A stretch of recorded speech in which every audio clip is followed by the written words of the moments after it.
আমরা অনেক সময় দেখা যায় ঘুমের ঘরে যখন ঘুমাই তখন অনেক সময় স্বপ্ন দেখে আর দেখে ভয় পাই না, যখন কেউ পাশে থাকে না, একা একা থাকে থেকে ঘুমাই রাত্রেবেলা, তখন হঠাৎ হঠাৎ ঘুম ভেঙে যায়, ভয় লাগে আর ঘুম ধরতে চায় না, কীরকম গাটা ছমছম লাগে।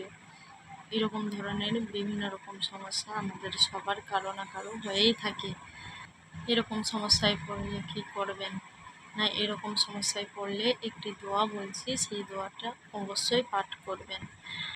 দোয়াটি হলো আউযু বিকালিমাতিল্লাহিত তাম্মাতি মিন গাদাবিহি ওয়া ইকাবিহি ওয়া শাররি ইবাদিহি ওয়া মিন হামজাতিস সাইয়্যাতিনি ওয়া আন ইয়াহদুরুন।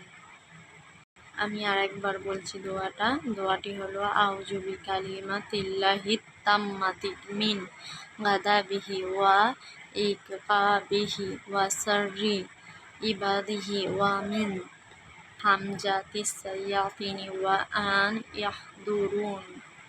এর অর্থ হচ্ছে, আমি আশ্রয় চাই আল্লাহর পরিপূর্ণ কালাম সমূহের অছিলায়, তার ক্রোধ থেকে, তার শাস্তি থেকে, তার বান্দার অনিষ্ট থেকে, শয়তানদের কুমন্ত্রণা থেকে এবং তাদের উপস্থিতি থেকে।